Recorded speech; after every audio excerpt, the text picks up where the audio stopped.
Peter. Katz, how are you today? Good, thanks. I'm doing well. And hello to all of you out there listening, and welcome to another episode of In Time.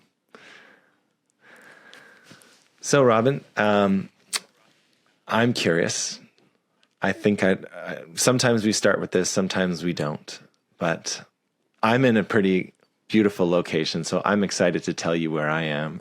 I'd love to know where are you in the world. And as our listeners know, hopefully by this point, we're always kind of catching each other in time and recording these episodes, whether it's convenient or not, because we love doing this, and this is something that we want to keep doing. And so, and it fills us up. I know certainly after our last conversation, I felt not in the best headspace before we began. And by the end, I was just, my cup was full. And so where are you in the world? And if you want, what's happening before or after, just let us know. I love it, Peter. So just to echo the sentiment that I felt so similar last time we connected as well, where I was like depleted. I was in a bit of a mood. And as soon as we had a chance to spend time together in conversation, like my bucket was like overflowing. So I hope that's the experience for other people as well, that there's these moments of sharing and vulnerability, but also ideas that just really helps generate a different shift or a shift in people's feelings. So thank you for that. In terms of where I am, I'm so happy to be home. So I have come back home after being on the road for a very long time, and I'm so happy to be in our space with my family, and it feels good to be grounded with my home team. So I'm at home today. Beautiful. Well, first of all, I just love the idea that you just shared, that our experience seems to be when we record these episodes, our cups get filled up over these 30 minutes. And I love the thought and the intention that hopefully our listeners out there and our other humans on their own journeys at the end of the 30 minutes can also feel that sense of replenishment. That's a beautiful intention. We'll see if we're able to accomplish that. But I love that intention. I am currently in my little secluded place in the middle of nowhere, and I'm surrounded by trees and snow, and I'm looking out at a lake that is partially frozen, a lake which I was taking a dip in this morning, and I'm a newbie to the cold plunge, but I'm excited about it. I kind of loved it, so we'll see if this is my new addiction. But I'm here and just taking a few days to refill the cup and reconnect with my partner Tess, and just kind of reconnect with myself too. And I feel really fortunate to be here, and also I'm reminded of the fact that, and maybe you experience this, maybe other people listening experience this, that we sort of set these expectations around our vacations or our downtime, or it's like, it's going to be amazing, and like everything's going to be fixed. And there's just like all of this hype that we put on these moments where we disconnect, and yet you get into the moment and it's imperfect sometimes, just like life. And maybe there's these bursts of perfection or these perfect moments, and there's like life kind of follows you no matter where you go. Yes. And so I think I'm just reflecting on the idea that like there isn't like this perfect, blissed out, everything is just right state to pursue. Yeah. It's like, how can I kind of feel okay moment to moment? How can I just appreciate where I am? And I really love the idea that you introduced us to last time of breaking our day into quarters and being like, this was a great morning, and maybe there was a difficult conversation that happened in the afternoon, but then have a great evening. And so, Yeah, I appreciate that. Oh, Peter, what I'm so glad that just that perspective holding of seeing your day and quarter serves you well. It serves me well, and hopefully can serve others well. The other piece that that I'm really inspired thinking about, some of your sharing right now, is this idea that so often, especially as high performers, as thoughtful people trying to do the good work, Peter, something that happens is that we're so busy, and then we're doing all the things, being of service, all of the moving parts, which are amazing. And a lot of times, like, we signed up for this. This is what we're choosing to invest our energy and our time in. And then all of a sudden we know it's like that kind of that little creeping feeling starts to grow, or we know we need a break, right? We're like, yes, I'm going to have to recharge soon. I'm going to have to replenish soon.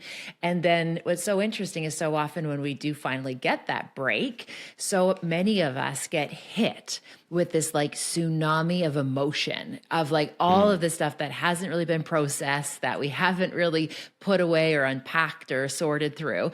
So then what often happens is that feeling is so uncomfortable that we might as well go back to work. We might as well stay busy or have a plan.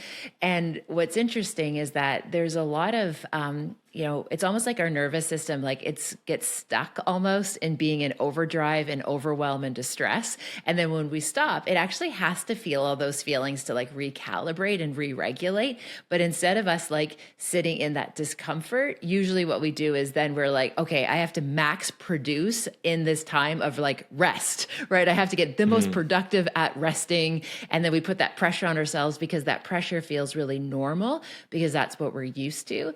And my gentle invitation for myself and for you and people that are listening is like seeing if we can actually sit a little bit longer in that discomfort versus like pushing it through, like just pushing through it, because that's where there's still work to be done. It's our body just letting us know that that it needs some time to like work through some of that, and otherwise we just bottle it up and push it down and get back to work. I resonate with that deeply, Robyne. I was flooded with a memory, especially after my divorce, and there was like just sort of a really prime moment where I filled my schedule to a max level,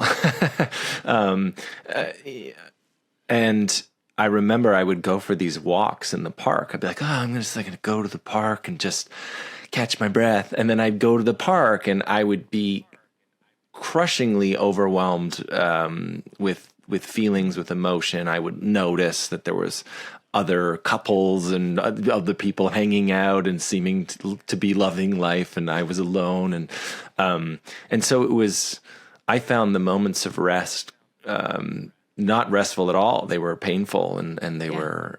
And I think I still experience that now. I really have noticed in myself, and I think this is a common thing that's occurred over the last several years of the pandemic, and our ability to meet with, have meetings at a greater efficiency than ever before, because we've lost all sort of travel time in between and transition time, and we've just sort of put ourselves in this new mode of filling our time and schedules, and that,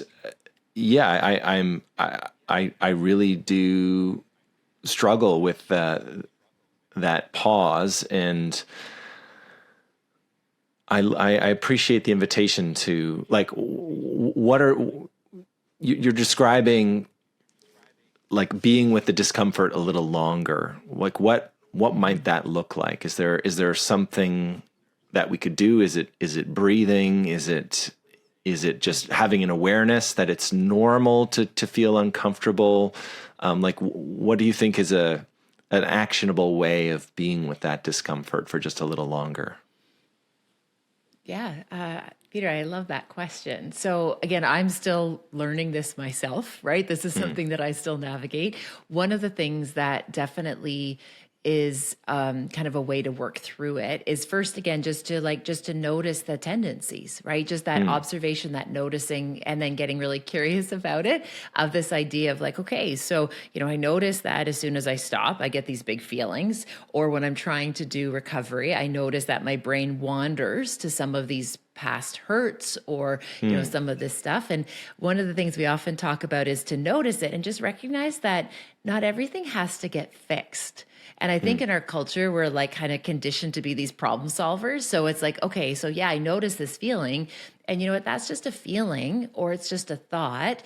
It's not a directive. And I know we've chatted about that before. So recognizing like, yeah, I'm feeling kind of sad right now. That doesn't mean we actually have to fix it. Like it's okay to just let yourself be sad. And as we kind of just like honor those emotions or honor those memories, what happens is they kind of lose their grip, because as soon as we try to push things away, what happens is they come back at us in a boomerang more aggressively than before.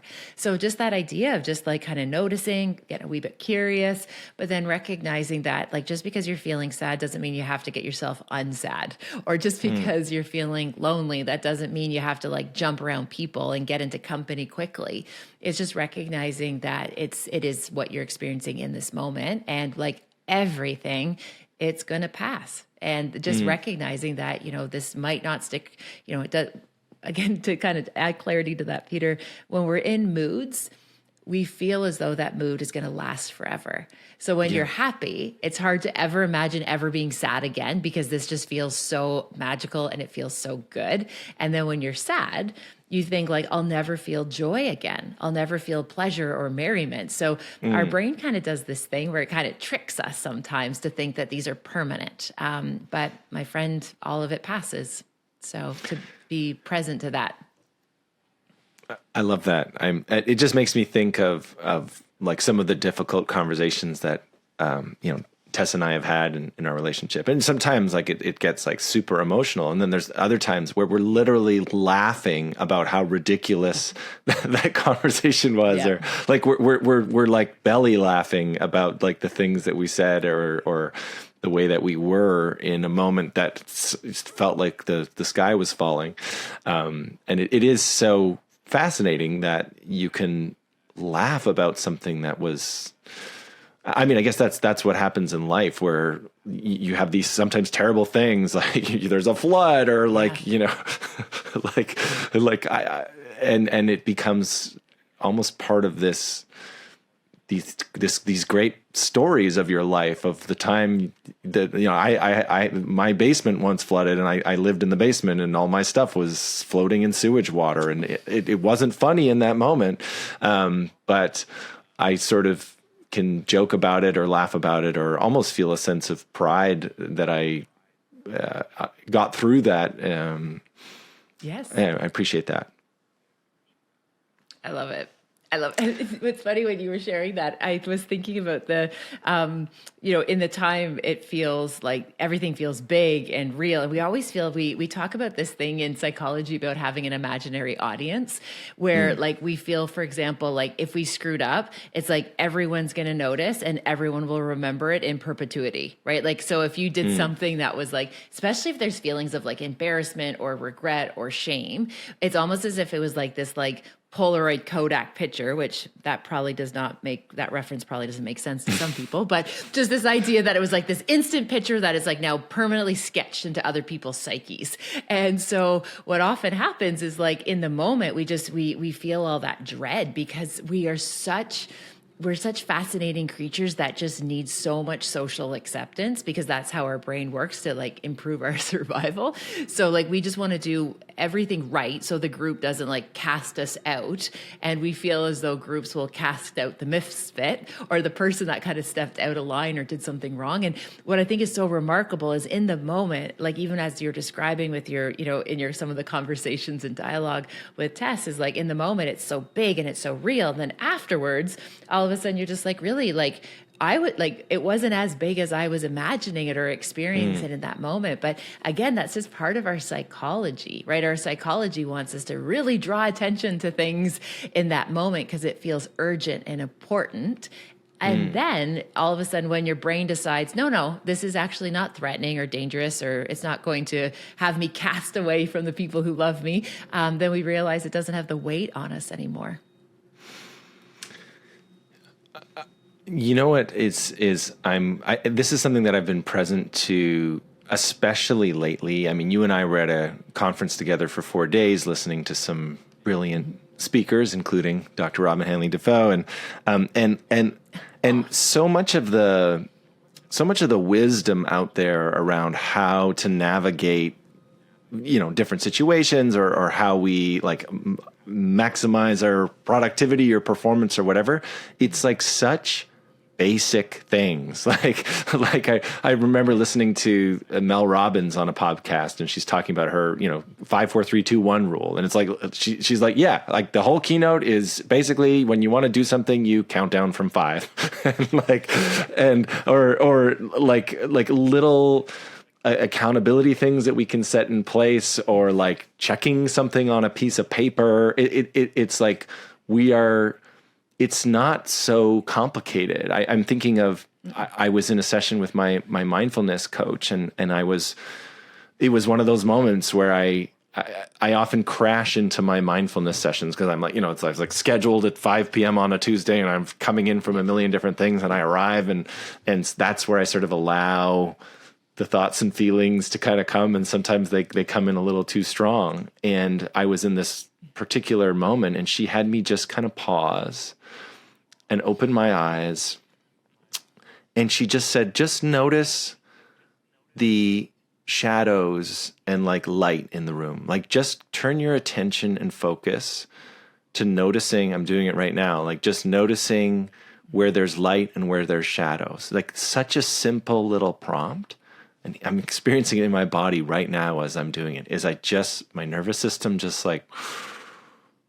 paused. My capacity to be with those feelings increased. And it was just noticing the light and shadows. And so I love how simple these things are. And I'm curious, why we overcomplicate it or forget how simple these things are.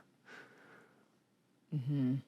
Oh, what a great reflection, but also just that prompt, look for the light in the shadows. That's such a big idea about all the things and all the different ideas out there. And, I think one of the reasons, and again, it might've been you just asking that question kind of just out in the open. And I feel that kind of tendency to jump on that answer as to why do we make things more complicated? I think it's because things are actually quite complicated. When we take in the lived experience and the emotions and the feelings. So what's interesting is our pasts are complicated. Our futures are uncertain. It's the moment that we're in, though, that's where we can find the clarity of it not being complicated. So I think when we take all of our histories and then we take all of our worries about the future, if we get stuck either in the past or in the future, that's where it gets really complicated. But the present moment, it's literally it's just that it's how you feel in this moment, how your body is, where your head and heart are, that is where it's really simple in the sense that, that's just where the truth is. That's the only thing that we're guaranteed in any of this.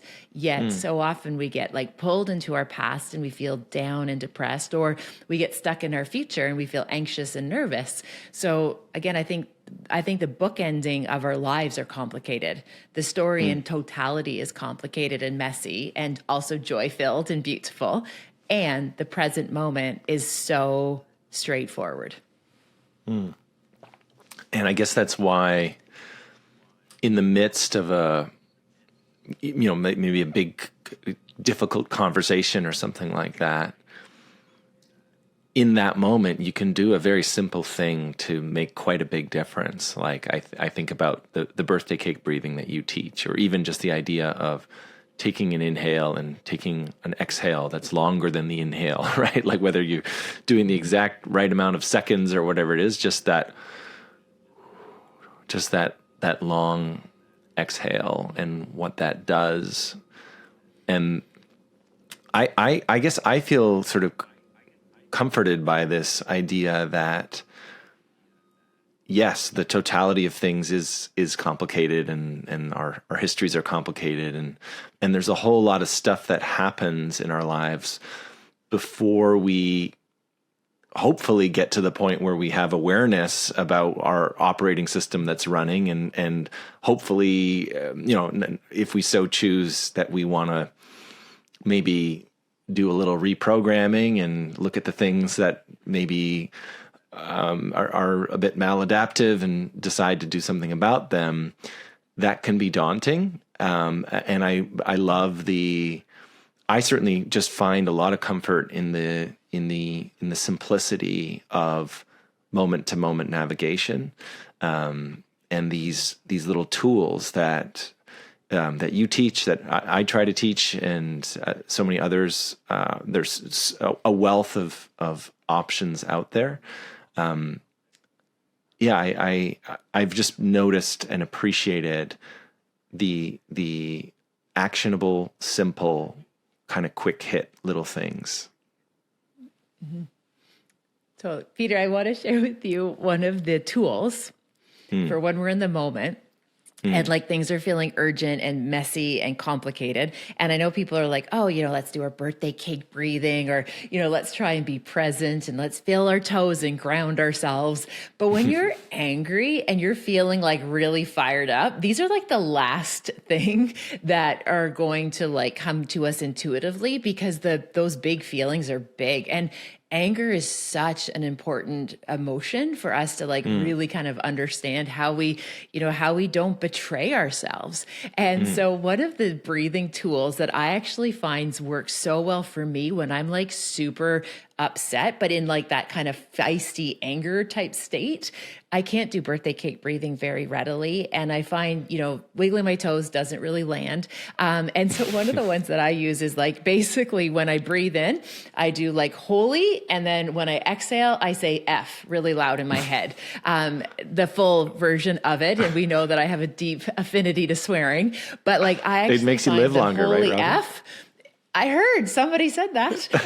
Yes. But this idea of like, so when you breathe in, do the holy F, but like, just like literally like keep breathing and like screaming it if it's appropriate, if you can, in your head, or like even just like saying it out loud. The holy F breathing technique, which I'm not actually sure is a breathing technique, Peter, but like it actually is like so effective for me, because like my brain, when it hears the exhale of the F word, my brain is like, yeah, she's upset, and I feel validated. And what's really cool is I'm doing the inhale and the exhale is actually longer than the inhale, but I'm doing it in a way that's like honoring the fact that I'm feeling really, really revved up right now.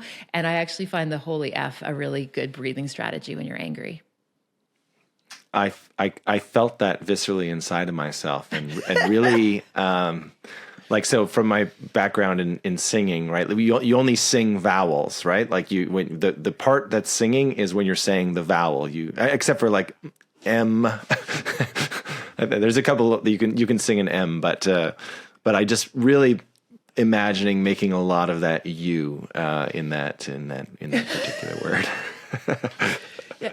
And I can share with you, teenagers love it because they have this feeling that like, breathing, it's like, it's meant to be like this like Zen state of like, greater good for the greater world. And I love that. And it also can be like a wee bit messy, have a bit of an edge to it, if that's going to like resonate with how you're feeling. Because what we want to try to do is like get matching, right? Get that alignment between our head and our heart. So sometimes that wee bit of feistiness actually helps move us through states of dysregulation quicker.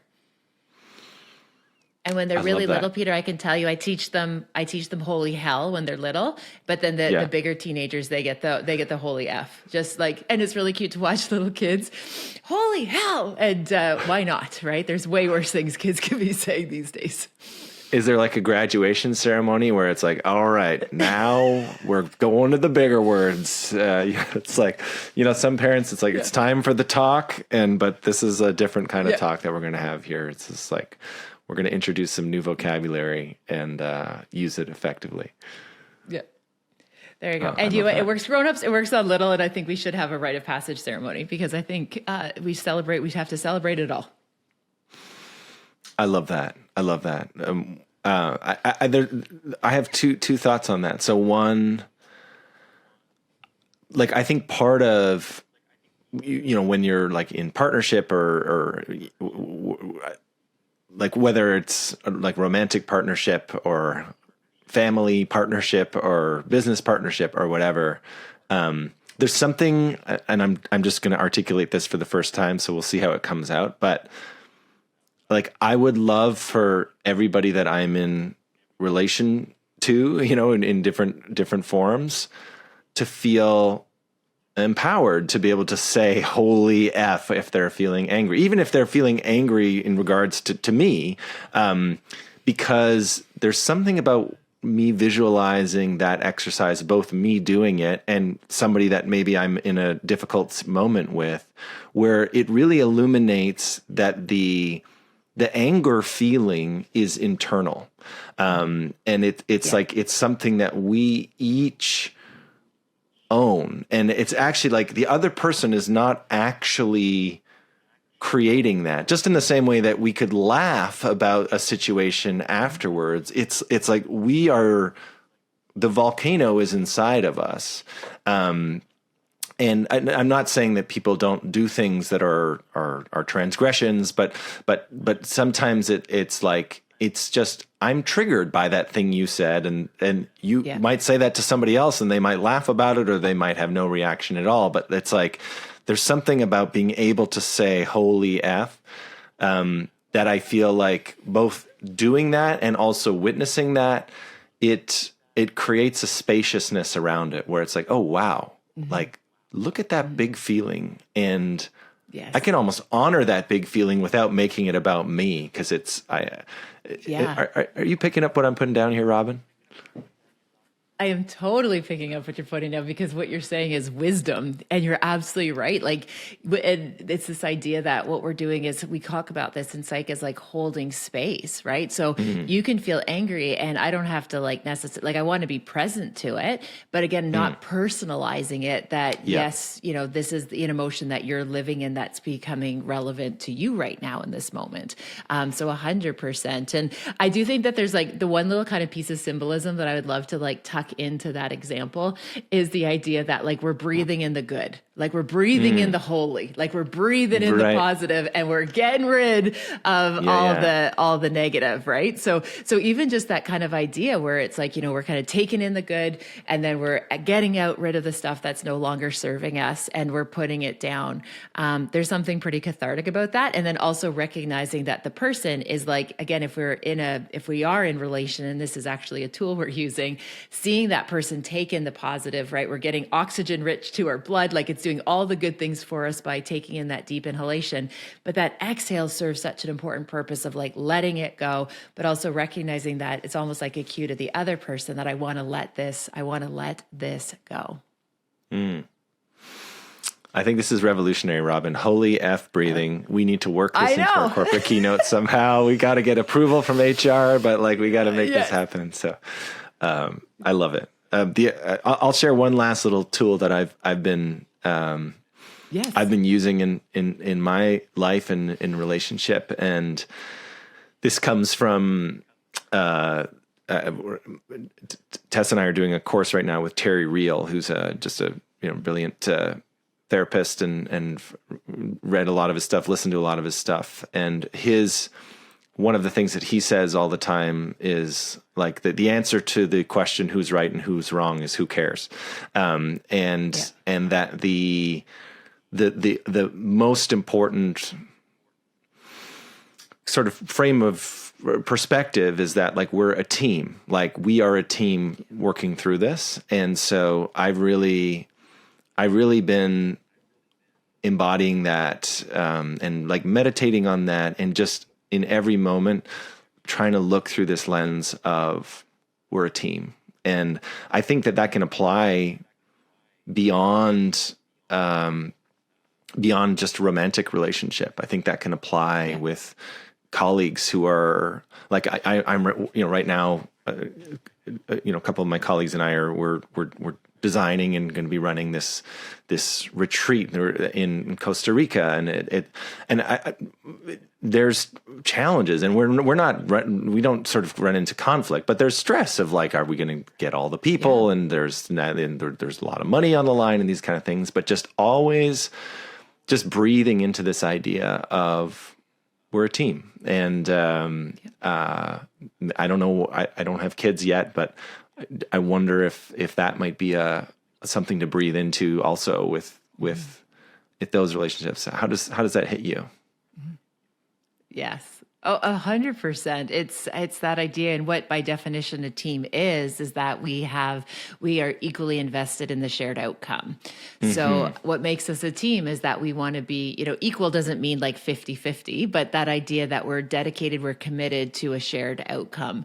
And so in terms of like, we've talked before about like with my 3 teenagers, we have team huddles, right? Like we're a home team. It's like, we often talk about the fact that we are your D line. Like we will defend you even if you're the one that screwed up. And, there is enormous amounts of comfort and a feeling of safety when you know where you belong and what that feels like to be included and be who you are, messy parts, shadow parts and all, and still loved and treasured and valued. And that you're a precious member of that team. So yeah, I think all of those, that idea of being on the same page and may not be like decision by decision, but it is, if you kind of do what we talk about is like zoom in, zoom out. So zoom in on one particular something that maybe we don't agree on or we don't see similarly, but then we like zoom out, we look at the big picture and say, yes, and I understand how this is going to help us work towards a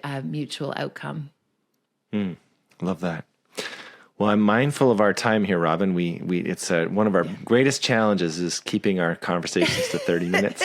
But should we do our questions for each other, and we'll see how economical we can be in our responses. Oh, I love it. I love it. I'll go first because I think the last few times you've asked me remarkable questions. And so I've given quite a bit of thought to this, but also super mindful of our time. The question I wanted to ask you, Peter, is can you reflect or share with us a memorable entry into whether it's a place or a building or a stage? I'm so curious about a memorable entry point, how you went into a space. Could you tell me about a memorable entry point for you? Yeah, I'm going to go with the first thing that came to mind as you asked the question. Yeah. And I was 17 or 18 years old, and I was trying to figure out where I was going to go to university. And at the time, I wanted to be an actor, and I had applied to the National Theater School, and I had applied to the Academy of Dramatic Arts or something in New York City. I didn't get into the National Theater School, but I did get into the one in New York City. And then I went to Toronto, actually, because I wanted to do the radio and television arts program. I was sort of debating, and it used to be known as Ryerson, now known as Toronto Metropolitan University. I walked into the building of the theater school, and I was overcome with this feeling of yes. And I said, this is where I'm meant to be. It was just, I'm getting goosebumps, but it was just clear. And so that was it. I just remember being in the building, and I hadn't been accepted yet or anything. I had to audition, and it was quite rigorous, but I just had this feeling of yes. I was like, this is it. This is where I'm supposed to be. And as I think about it now, I'm like, I could stand to find that voice more. We talked last time about sort of getting to yes more quickly as we get older, and that was the moment where I got to yes very quickly. So there's my answer. That is such a good answer. Oh, I love that. Just that feeling of belonging, right? That feeling of yes, this is the path. This is where I need to be. So thank you for sharing that. My pleasure. All right, Robyne, my question for you, and there's a bit of a theme to my last question and this question, but I think I'm just a little nature obsessed in my current location. But last time I asked you about your favorite memory with the stars, and now I'd like to ask you, what is one of your favorite moments of interacting with the trees?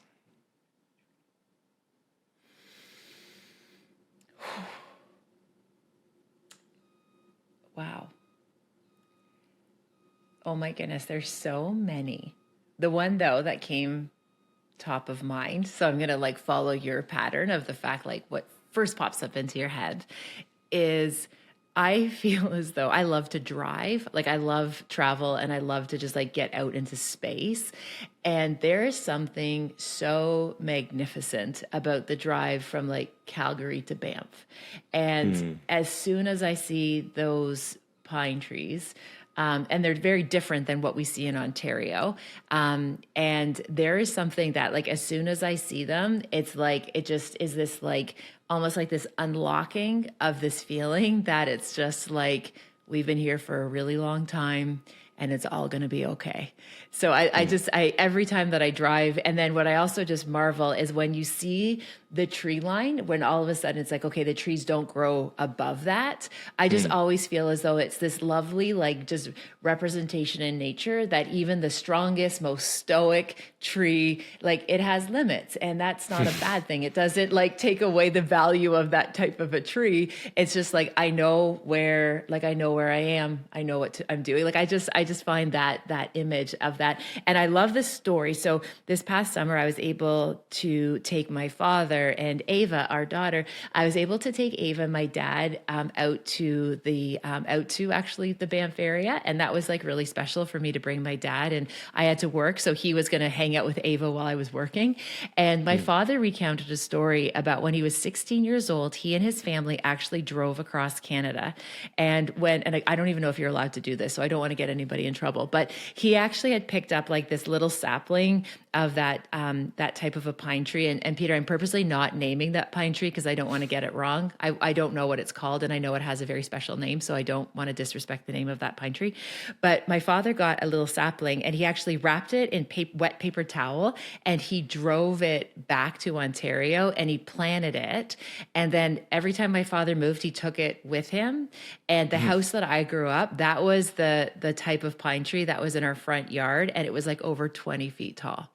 And so I was like the only one who had that kind of pine tree in that community in Ontario. So that is like, I really feel quite attached to that memory of that tree. Beautiful, Robyne. I love visualizing all of that. And you also gave me some floods of memories, be it hiking as a kid and the moment where I would go above the tree line, and what a special moment that always was. And then also just I've done that drive that you described many times. And I also just marvel at how flat it is. And then all of a sudden there's these like protrusions of mountains that I just like to think like something went down over here. Like something crazy happened here at some point that like there's can be such a lesson in contrast. So thank you for all those memories. And I love that story about your dad. And there's many logistics to handle when one moves. Transplanting the tree is not one that I've considered in the past. So I love that. Awesome. Well, we've kept our listeners a little long, but I trust that you checked out if you needed to, and if not, then you're the one hearing this, and so we're grateful to have had you for a little bit of extra time, and yeah, hopefully that intention that we set at the beginning, I certainly feel just a little more connected, more grounded, and just happy to be alive and in conversation with you at the end of this experience, as I always do. Oh, Peter, thank you. And I hope everyone has a wonderful day today. All right. Take care.